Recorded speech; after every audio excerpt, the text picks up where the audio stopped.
예수님께서 예루살렘 그 마지막 주간, 예루살렘에서 보내시는 그 마지막 주간은 제자들에게 하나님의 나라에 대한 최종적이고 중요한 그런 진리를 가르쳐 주시는 그 일을 위해서 모든 시간들을 다 사용하시는 것을 봅니다. 그리고 이제 종말의 때와 그리고 하나님의 나라에 대한 비유의 말씀을 다 마치셨습니다. 그렇다고 한다면은 이제 주님의 시간, 주님의 때가 아주 임박했다라는 말씀이에요. 우리가 잘 알다시피 그때가 바로 유월절이었습니다. 주님께서는 유월절 시간에 맞추어서 예루살렘에 올라오셨고, 그리고 이제 유월절 이틀 후면은 유월절인데 그 시간에 다시 한번 주님께서 고난을 받고 십자가에 못 박혀 죽으실 것을 다시 한번 말씀하십니다. 예수님께서 이 마지막 한 주간을 보내실 때에 주로 낮에는 예루살렘 성전에서 가르치시고, 그리고 저녁이 되게 되면은 예루살렘과 가까이 있는 베단이라는 곳에 들어가셔서 쉬셨습니다. 오늘 본문의 말씀은 베단이 시몬의 집에 계실 때에 한 여자가 예수님께 나와서 향유를 부어드린 그 사건입니다. 오늘 이 사건은요, 예수님께서 향유를 부어드린 이 사건은 사복음서에 다 함께 기록되어 있습니다. 그런데 그 내용이 조금씩 달라요. 그래서 우리에게 때로는 혼동을 주기도 합니다. 그런데 거기서 제일 큰 이슈가 뭔가 하면요, 이 향유를 부은 여인이 누구냐 하는 거예요. 자, 누가복음에서는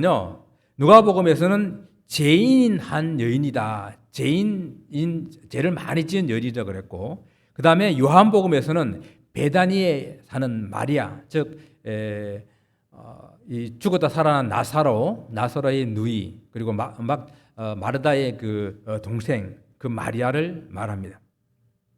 또한 마가복음과 이 마태복음 오늘 본문에서는 그냥 이름이 없는 한 여인이다 이렇게 말씀을 하고 있습니다. 그래서 학자들 사이에서는 예수님께 향유를 부어드리는 이 사건이 이 복음서를 통해 가지고 보니까 세 번인지 아니면 두 번인지 아니면 한 번인지 아니면 한 번인데 각자 그 복음서 기자들이 자기들의 그런 관점에 따라 기록한 것인지 가지고 이렇게 논란이 많이 있어요. 근데 여기 설교 시간에서 그런 논점들을 제가 다루고자 하는 것은 아닙니다. 하지만 오늘 저는 마태복음을 중심해 가지고 마가복음과 요한복음을 참조하여 말씀을 전할 것입니다. 그런데 분명히 우리가 알아야 될 사실은 한 가지가 있는데, 우리가 흔히 잘못 알고 있는 이 향유를 부은 여인이 막달라 마리아는 아니에요. 찬송가 있어가지고 우리가 막달라 마리아라고 생각하게 되는데, 성경 복음서 어디에도 막달라 마리아가 예수님께 향유를 부었다라는 말씀은 없습니다. 그것만 우리 확실하고 오늘 말씀을 봅니다. 예수께서 베다니 나병 환자 시몬의 집에 계실 때에 한 여자가 매우 귀한 향유 한 옥합을 가지고 나와서 식사하시는 예수님의 머리에 그 향유를 부었다라고 오늘 본문을 시작을 합니다. 본문에서 이 장소가 어디라고 그랬다고요? 어디요? 제가 조금 전에 말씀드렸잖아요. 베다니는 베이트 아니 그래가지고 가난한 사람들의 집이다 뭐 이런 뜻을 가지고 있어요. 그 동네 자체가 가난한 사람들이 많이 사는 그런 동네입니다. 이 장소가 베다니 시몬의 집이라고 말하고 있는데, 그런데 시몬의 그 이름 앞에 무슨 수식어가 붙었습니까? 나병 환자라는 말을 수식어로 붙이고 있습니다. 이 말이 현재 이 시몬이 나병 환자라는 그런 의미는 아니에요. 만약에 나병 환자면은 어떻게 사람들과 함께 이렇게 살 수가 있겠습니까? 격리되어 살아야 되잖아요. 그리고 더군다나 사람들을 초청해서 식사를 대접한다고 하는 것은 있을 수가 없는 것입니다. 그럼 이 시몬은 나병 환자였는데 지금은 나병이 다 나은 사람이라는 이야기겠죠. 그런데 이 나병 환자도 아닌데 이 좋지도 않은 수식어를 붙이고 있는 이유가 무엇일까요? 물론 당시에 시몬이라는 이름이 아주 흔한 이름이었습니다. 그래서 다른 시몬과 구분하기 위해서 이렇게 나병 환자 시몬이라고 이렇게 붙였다라고 하는 타당한 그런 이유를 생각해 볼 수가 있지만은 굳이 좋지도 않은 그 명칭을 쓴다고 하는 것은 다른 이유가 있지 않겠어요? 그렇습니다. 당시 이 나병이라고 하는 것은 율법에서 부정한 병으로 이렇게 규정을 하고 있기 때문에 그 병에 걸리게 되게 되면은 사회와 격리되어 살아가야 됩니다. 그래서 동굴이라든지 어떤 격리된 그런 곳에 살면서 그들이 먹고 살기 위해서는 길거리에 나와서 구걸을 하게 되는데 구걸해서 나와서도 사람들이 오게 되면은 나는 부정하다, 나는 부정하다라고 이렇게 외쳐야 돼요. 사람들이 가까이 오지 못하도록. 그럼 사람들이 음식을 놓아두게 되게 되면 그것을 얻어먹고 삽니다. 아니면은 자기 가족들이 그게 음식을 갖다 놓게 되게 되면은 그 갖다 놓은 음식을 가지고 먹고 사는 그런 참 힘든 그런 질병입니다. 아주 고약한 질병이죠. 그런데 그러한 질병 가운데서 이 시몬이 고침을 받았다는 거예요. 그러면은 그 감사한 마음으로 오늘 예수님을 이 식사 자리에 초대했다. 예수님을 영접하고 예수님 자기 집에 영접하고 그 감사한 마음으로 식사를 대접하고 있는 그런 모습이라는 것을 돋보여 주는 거예요. 나병 환자였는데 그가 지금 예수님을 식사를 대접하고 있는 그런 모습이다. 그 나병 환자였는데 지금은 예수님과 함께 그 자리에 있다라는 것을 우리에게 강조하고 있는 그런 부분입니다. 그러면 혹시 예수님께서 이 나병 환자의 병을 고쳐주셔서 그 감사한 마음으로 예수님을 이렇게 자리에 영접하고 식사를 대접하는 그런 모습이라고도 우리는 한번 생각해 볼 수가 있겠습니다. 그런데 이런 감사하는 식사의 자리에서 예기치 못한 일이 일어났습니다. 예수께서 식사하시는 그 도중에 한 여인이 순진한 나더향 한 옥합을 가지고 와가지고 그 예수님의 식사하시는 예수님의 머리 위에다가 부었습니다. 순간 식사하는 자리에는 순식간에 이렇게 웅성거리고 그렇게 사람들이 이 일을 가지고 놀랍게 하며 그리고 또한 그 한 옥합을 다 부었으니까 얼마나 이 향내가 그 방 안에 진동을 했겠습니까? 이 나더향이라고 하는 것은 인도산으로서 아주 고급 그런 향료입니다. 여인들이 이렇게 고급 아주 비싼 그런 향료를 소지하고 있는 것은요 결혼 비용으로 가지고 있다고 그래요. 고급 향료를 옥합으로 만든 데리스 옥합으로 만든 그 안에 밀봉하여 잘 보관한 그러한 이 향은 다른 폐물처럼 금전적인 그런 가치가 있었습니다. 우리가 마가복음이나 요한복음 내용을 살펴보게 되게 되면은 이 향료가 나다 한 근의 향료가 들어있는 옥합인데 얼마 정도 가치가 된다고요? 300데나리온의 가치가 된다고요. 300데나리온이면 얼마 정도인지 알잖아요. 한 데나리온이 한 사람의 노동 품삯이니까 적어도 1년의 연봉에 해당되는 그 정도의 가치가 있는 아주 값비싼 향료라는 것입니다. 여인이 이 값비싼 향료를 예수님의 머리에 다 이렇게 부었습니다. 그때 제자들이 어떤 반응을 하게 됩니까? 아주 분개했다고 했습니다. 분개. 몹시 화를 냈다는 것입니다. 무슨 의도로 이것을 허비하느냐라고 여인을 책망하고 있습니다. 제자들의 눈에는 이 여인의 행동이 그저 아까운 향료를 허비하는 것으로 보였다라는 것입니다. 여인이 무슨 마음으로 무슨 뜻으로 이 향료를 예수님께 드렸는지 그 이유도 생각해 보지 않고 또 이 향료가 가지고 있는 그 의미도 생각해 보지도 않고 그저 이 향료가 가지고 있는 그 가치, 돈의 가치만 생각을 하고 있다라는 것입니다. 그래서 그 중에 한 제자는 뭐라고 말합니까? 그것으로 가난한 사람들을 도와줄 수 있었겠도다 라고 이렇게 여인을 책망을 하고 있습니다. 어떻게 보면은 이 제자들의 판단이 옳은 것처럼 보여요. 예수님을 아주 귀한 손님으로 환영하고 영접하더라 하더라도 그 이 향 한두 방울이면은 충분하게 그 예수님에 대한 이해를 갖출 수 있는 그러한 나드향이거든요.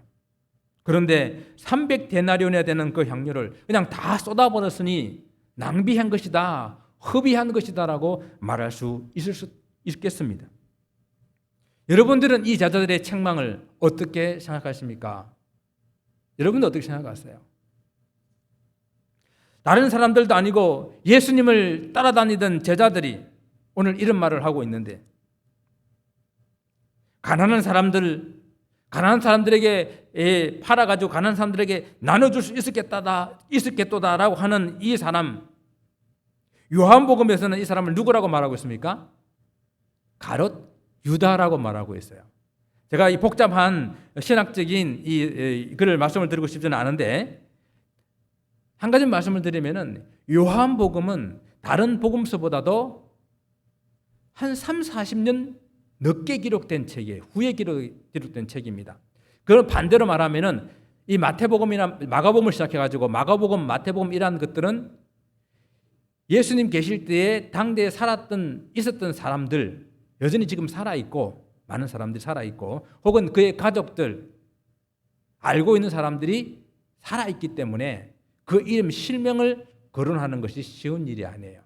여러 가지 불이익을 당할 수 있는, 어려움을 당할 수 있는 그러한 일이기 때문에 이 복음서를 기록할 때에 많이 익명으로 기록하는 것을 보게 됩니다. 그런데 요한복음을 기록할 때는 이미 시간이 많이 지났습니다. 왜 이런 가끔 이제 뉴스에서 이런 말을 하잖아요. 이제는 말할 수 있다. 그죠? 한 이제 사건이 지나고 난 다음에 한 정권이 바뀌고 나면은 이제는 말할 수 있다 해가지고 옛날에 말 못했던 것들이 막 나오는 것들 많이 보죠, 요즘에. 그죠? 서해의 그 월북 사건 이런 것들 많이 좀 나옵니다. 그러니까 이제는 말할 수 있다라는 이런 정도의 이야기를 생각하시면 돼요. 요한복음을 기록할 때는 이제는 그 사람들의 실명을 거론할 수가 있다. 그래서 이 제자들 중에서 그것을 팔아가지고 가난한 사람에게 나눠줄 수 있었겠다라고 분개했던 그 사람 이름이 가룟 유다라는 것입니다. 가룟 유다는 또 어떤 사람입니까? 그는 정말 가난한 사람들을 생각했던 것이 아니라 그 300데나리온을 팔아가지고 주머니에 넣으면 그것 중에서 얼마를 또 자기 몫으로 챙기기 위한 도적이다라고 해석까지 해놓았잖아요. 그것이 요한복음입니다. 또 요한복음에서는 이 여인을 누구라고 그런다고요? 베다니의 마리아다라고 기록하고 있는 것이죠. 이 여인에 대한 그때의 제자들의 책망은 겉으로 보기에는 합리적인 것 같고 논리적인 것 같고 그럴듯한 핑계를 가지고 있는 것 같지만은 사실은 다 자기 개인의 욕심을 채우기 위한 것들이었습니다. 자기 잘못된 그런 생각들을 가지고 그 여인의 하는 행동을 허비한다, 낭비한다라고 책망을 하고 있는 것입니다. 그러나 우리 주님은 어떻게 생각하세요? 주님은 그것을 절대 허비라고 생각하지 않으십니다. 주님께서 제자들에게 이 여인을 괴롭게 하지 말고 가만두어라라고 말씀하십니다. 어찌하여 이 여자를 괴롭게 하느냐? 그가 내게 좋은 일을 하였느니라라고 말씀하고 있잖아요. 지금 이 여인이 예수님께 좋은 일을 했다. 좋은 일, 이 말은 좀 우리가 쉽게 표현하게 되면 아름다운 일, 선한 일을 했다라는 그런 뜻입니다. 그러면 주님께서 이 300데나리온이나 되는 이 큰 돈의 가치를 몰라서 그렇습니까? 아니면은 주님이 너무 이 세상 물정을 몰라가지고 한 사람이 열심히 일을 해야 버는 그 돈을 1년 동안 모아야 되는 그 돈인데 그런 세상 물정을 몰라가지고 지금 이런 말씀을 하시는 것입니까? 주님께서는 오히려 이 향유를 드리는 이 여인의 이 마음을 너무도 잘 아셨기 때문에, 그리고 이 지금 여인이 드리고 있는 이 향유의 의미가 무엇인지를 잘 아셨기 때문에 오늘 이 여인을 향해서 칭찬을 하고 계신 것입니다. 여인이 올려드렸던, 예수님의 머리에 부어드렸던 이 향유는 어떤 향유입니까? 무슨 의미를 가지고 있습니까? 그것은 감사와 헌신의 향유입니다. 여인이 드린 이 향유는 예수님에 대한 감사 그리고 그 헌신을 표현하는 그의 마음이었다라는 것입니다. 예수께서는 이 여인이 나에게 좋은 일을 하였다고 했는데 문자적으로는 아름다운 일, 선한 일이라고 그랬잖아요. 여인이 하고 있는 이 일이 정말 아름답고 선한 일이라는 이야기입니다. 마가복음에서는 이 값비싼 이 나드의 한 옥합을 가져와 가지고 그 한 옥합을 깨트렸다고 그랬어요. 깨트려 가지고 예수님께 드렸다라고 말합니다. 이 나드 향은 아주 고급이기도 하지만은 휘발성이 강한 것이기 때문에 잘 밀봉을 해야 됩니다. 그래서 그 대리석으로 만든 옥합에다가 밀랍으로 입구를 완전히 봉을 합니다. 그래서 그것을 열기 위해서 밀랍을 완전히 깨어내야만 그것을 사용할 수가 있는 것이죠. 그 밀랍을 깨냈다는 그런 표현입니다. 아니면 뭐 전통적인 표현으로 이 옥합이 생긴 옥합이 목이 길다랗게 생긴 그런 옥합이어서 그 목을 부러뜨려서 깨뜨려서 사용했다라는 그런 것으로 이해할 수도 있게 되는데, 그러나 여기서 중요한 것은 옥합을 깼다라는 이 말의 중요한 의미는 뭔가 하면은 그 전체를 다, 옥합에 있는 그 향유 전체를 다 예수님께 콸콸 쏟아 부었다라는 그런 의미를 가지고 있는 거예요. 300데나리온의 가치가 있는 그 향유를 예수님께 다 부어드렸다라는 그 의미를 가지고 옥합을 깼다라는 의미를 사용하고 있는 것입니다. 바로 이것이 이 예수님에 대한 순수한 감사의 마음, 그리고 아름다운 헌신이 되었다라는 것입니다. 지금 그녀가 드릴 수 있는 최선의 것으로, 지금 그녀가 드릴 수 있는 전부의 것으로 주님께 올려드렸다라는 의미입니다. 이것을 어떻게 경제적인 그런 가치로 값을 매길 수가 있겠습니까? 세상에는요, 경제적인 그런 가치로 그 값을 매길 수 없는 것들이 많이 있어요. 여러분 삶에도 그렇지 않습니까? 어떤 아들이 이제 첫 월급을 타가지고 부모님께 100불짜리 아주 새 돈 하나 하고, 그리고 네이 속옷을 사가지고 이렇게 드렸습니다. 그때 부모님이 만약 이렇게 말한다면, 야, 내가 너를 평생 먹여 살렸는데 겨우 이거 가져오냐? 월급 다 줘야지. 이렇게 말할 부모가 있나요? 그 조금 적지만 그 돈과 그 선물이 그 자기 사랑하는 아들이 일해가지고 벌은 전부라고 생각하고 기쁘고 그 어떤 돈으로 환산할 수 없는 가치를 가지고 받지 않겠어요? 이 세상에는 단순히 눈에 보이는 그거 훨씬 너머에 있는 가치가 있는 것들을 많이 있습니다. 또 어떤 목사님의 자녀가, 목사님이 항상 말하기를, 나중에 너 직업 가지면은 첫 번째 월급은 다 하나님께 11조로 하나님께 다 통째로 드려야 된다, 이렇게 이야기를 하니까, 그래서 그 평생의 삶 가운데에서 이제 첫 월급을 온전히 하나님께 다 올려드렸어요. 근데 하나님이, 야, 이거 첫 번째 것만 드릴 것이 아니라 너 모든 거 내가 너 다 준 것이니까 너 평생 번 월급을 다 내한테 바치라, 이렇게 주님께서 말씀하시겠어요? 그 첫 번째 그거 일해가지고 벌은 그 모든 것을 다 주님께 올려드리게 될 때에 그 평생에 벌어가지고 올린 그만큼이나 가치를 가지고 주님께서 받아주지 않겠습니까? 세상에는요, 그거 가지고 있는 그것보다 훨씬 더 귀한 것으로 가치를 매길 수 없는 것들이 세상에는 많이 있다라는 것입니다.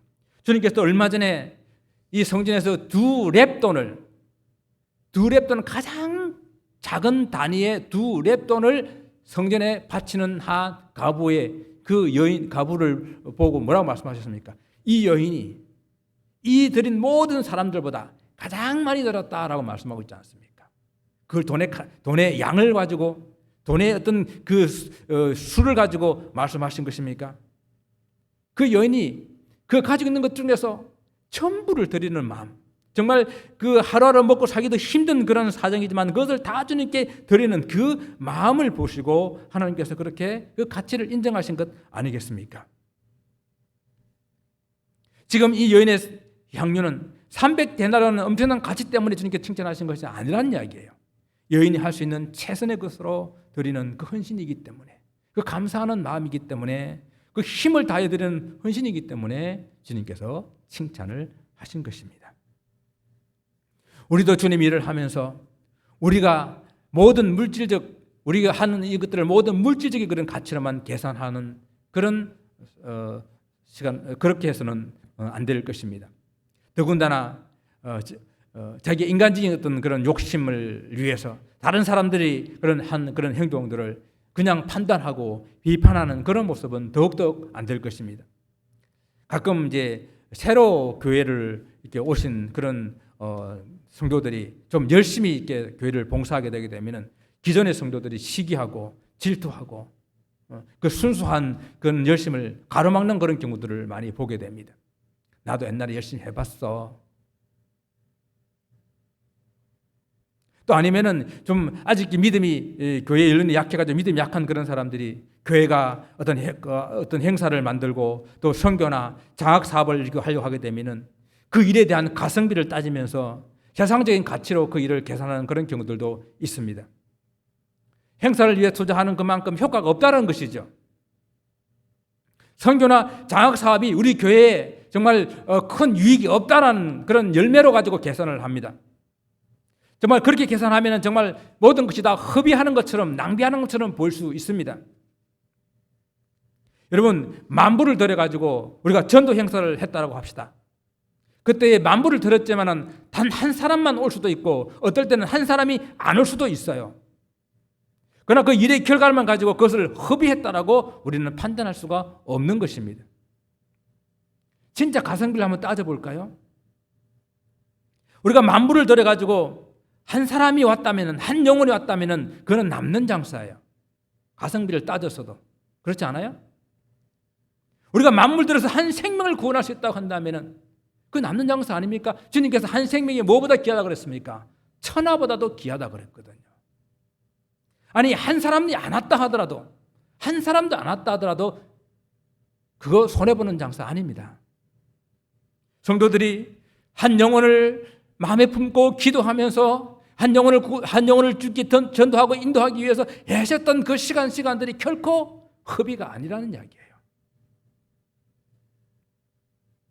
만불, 아니 10만 불 들여서라도 천하보다 귀한 한 생명을 구원할 수만 있다면은 천하보다 귀한 그 주님의 한 생명에 대한 소중함을 알게 되었다고 한다면은 이것은 결코 허비가 아닙니다.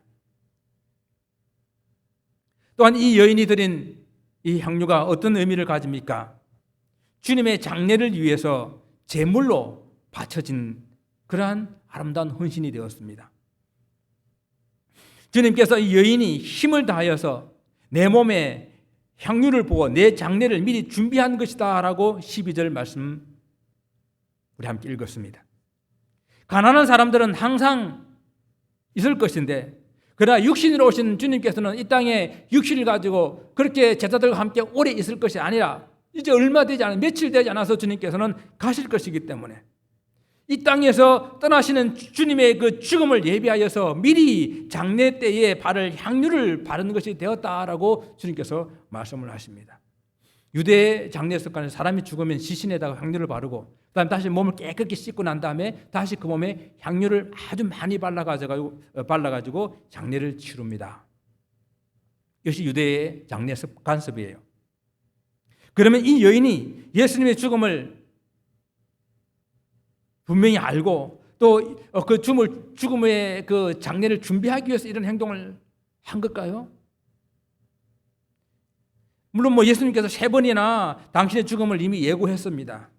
그렇다고 저는 이 여인이 그 예수님의 죽음을 예비해서 그 장례를 미리 예비해서 이런 일을 하며 향유를 부었다고는 생각하지 않습니다. 그저 주님께 받은 은혜, 감사한 마음, 순수한 그 감사를 가지고 그가 어떻게 하나님 앞에 주님 앞에 이 은혜를 갚을 수 있을까? 그가 생각한 것이 그가 가지고 있는 그 전부 그것이어서 그가 향유를 주님께 부어드렸는데 이렇게 순수한 감사와 헌신으로 드렸는데 이것이 주님의 장례를 위한 그런 예물이, 헌물이, 제물이 되어 아름다운 그런 헌신이 되었다라는 이야기입니다. 주님의 십자가가 우리의 죄를 위해서 희생의 제물된 것이라고 한다면요. 그 희생의 제물된 제물에 함께 올려진 그런 이 관유가 이 여인이 올려드리는 향유가 된 것입니다. 여러분 제물과 함께 들어지는 전제의 제물 관유를 아시죠? 그 제물과 함께 들어진 제물로 이 여인의 헌신이 올려드렸다는 이야기입니다. 우리가 주님께 드리는 헌신도 마찬가지예요. 내가 이것을 꼭 해야지, 이렇게 하게 되면 정말로 좋은 일이 되겠지라고 하지는 않았지만은 주님을 향한 순수한 감사와 아름다운 헌신으로 섬겨야 될 때에 그것이 하나님 나라에 귀하게 쓰임을 받는 그런 모습이 된다는 것입니다. 예수님께서 예루살렘 입성하시게 될 때에 한 나귀 새끼를 빌려 타지 않았습니까? 그러면 그 주인이 이것은 메시아가 예루살렘에 입성하시게 되는 그 모습에 쓰이게 되겠지, 성경에서 스가랴 9장에서 말씀하고 있는 그 말씀을 성취하는 일이 되겠지라고 빌려줬을까요? 그저 주가 쓰시겠다라고 하니까, 주가 쓰시겠다고 한다면은 드려야지. 그거 드렸는데 그것이 그렇게 놀라운 성경을 성취하는 일이요, 인류의 메시아께서 예루살렘에 입성하시는 그 놀라운 모습을 만든 것이 아닙니까? 사랑하는 성도 여러분, 여러분의 순수하고 아름다운 바로 그 헌신이 한 생명을 살리고 어떤 이에게는 낙심해 있는데 그 사람에게 용기를 주는 그러한 위로가 될 수도 있고, 어떤 일에는 그 일이 연약해진 주님의 교회를 세우는 일이 될 수가 있고, 이 하나님 나라를 이 땅에 세워가는 그런 일이 될 수 있다라는 이야기입니다. 예수님께서 십자가에서 운명하시고 난 다음에요, 아리마대 요셉이 예수님이 시신을 달라 그래가지고 장사 지내게 되죠. 그때 니고데모라는 사람이 어떤 일을 했습니까? 모리아과 침향 섞은 그 100근을 가지고 왔어요. 장례를 위해서 쓰려고요. 여러분, 100근이면 엄청난 양입니다. 아마 니고데모의 전 재산일 수도 있어요. 이는 이 100근의 침향은 일반인이 쓰는 것이 아니라 왕을 장례할 때 쓰는 그 정도의 양이에요. 그런데 있지 않습니까? 그날이 금요일 오후라. 그 100근을 가져왔지만 그것을 다 쓸 만한 충분한 시간이 없었어요.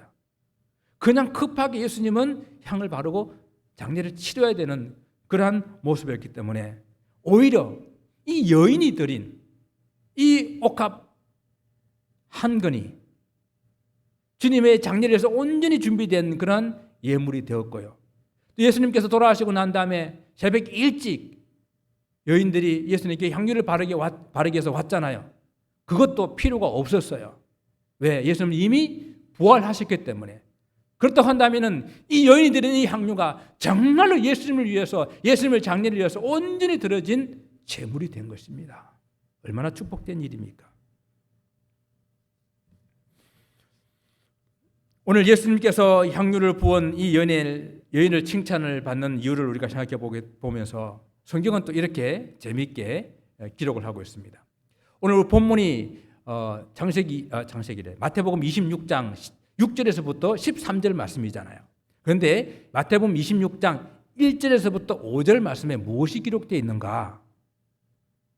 예수님께서 이제 십자가에 못 박히실 것을 이렇게 말씀하시면서 말씀하신 후에 대제사장들과 백성의 장로들이 예수님을 잡아 죽이려고 의논하고 있는 그런 모습이 기록되어져 있어요. 그리고 오늘 본문 말씀이 끝나고 난 14절부터 16절까지는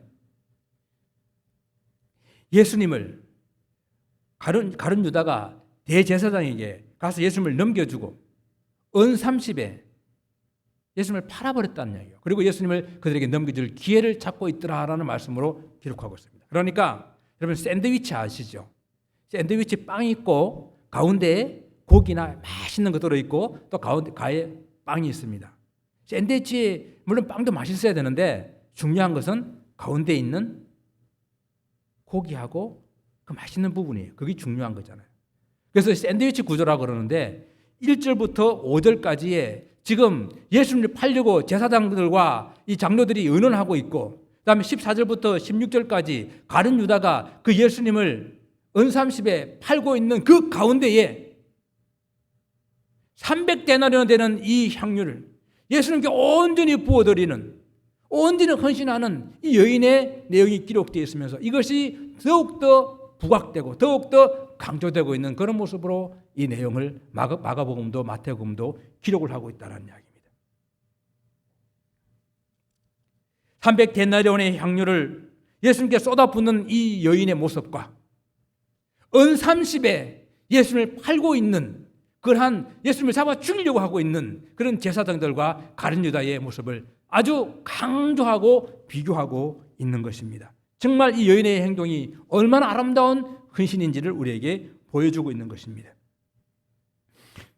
우리는 이 여인이 충분히 칭찬받을 만한 그러한 행동을 하고 있고, 그래서 예수님께서는 그 여인에게 말씀하시기를 내가 진실로 너에게 이르노니 온 천하에 어디서든지 이 복음이 전파되는 곳에서는 이 여자가 행한 일도 말하여 그를 기억하리라.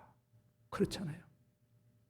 이 여인의 한 행동이 복음이 전파되는 모든 곳에 다 함께 이 이야기도 전파되어서 그를 기억하는 그런 축복된 축복을 받았습니다.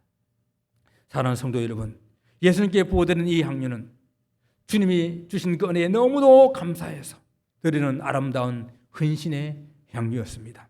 받은 사랑이 너무 많아서, 받은 사랑에 너무 감사해서 자기가 할 수 있는 최고의 그런 사랑의 표시로 드린 헌신의 향유였습니다.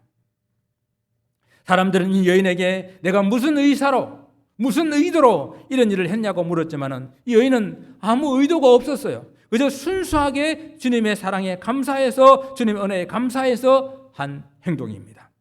순수하게 드린 그 헌신은 주님께서 너무도 귀하게 받으시는, 주님이 우리를 위해서 십자가에 돌아가시는 그 희생 제물로 드리는 그곳에 함께 예물로, 제물로 올려지는 그런 관제물이 되었다라는 것입니다. 여러분, 그런데 이것을 보고 흡이라고, 이것을 보고 낭비라고 말할 수 있겠습니까? 만약 이 여인이 드린 300데나리온의 이 향유를 예수님께 부어드린 것이 흡이라고 한다면 우리를 위해서, 우리를 구원하시기 위해서 독생자 예수 그리스도를 내어주신 하나님의 사랑은 얼마나 더 큰 흡의가 되겠습니까? 그리고 제 가운데 죽을 수밖에 없는 우리 인생들을 위해서 십자가에 의해서 당신의 몸을 다 깨뜨리시고 다 부수시고 다 찢으신 그 예수님의 십자가의 사랑은 얼마나 더 큰 흡의가 되겠습니까? 하나님은 세상을 이처럼 사랑하사 그 독생자를 내어주셨고요, 누구든지 그를 믿는 자마다 영생을 얻게 하기 위해서 주님께서는 그 십자가에 기꺼이 당신의 몸을 깨뜨리시고 찢어 피 흘려 주셨습니다. 그 예수님의 십자가는 바로 저와 여러분의 생명과 바꾼, 우리를 향한 그 하나님의 놀라운 사랑을 다시 한번 확정시켜 주시는 놀라운 사건이 되었다라는 것입니다. 결코 이것을 누가 흡이라고 낭비라고 말할 수 있겠습니까? 사랑하는 성도 여러분, 우리는 이제 주님을 위해서 무엇을 드려야, 얼마를 드려야 흡의가 되겠습니까? 매일매일 삶 속에서 좀 받은 은혜에 감사한 그 순수한 마음을 가지고 주님 앞에 아름답게 올려드리는 그 헌신의 삶이, 헌신의 향유를 부어 올려드리는 여러분의 삶이 될 수 있기를 주님의 이름으로 축원을 드립니다. 기도하겠습니다.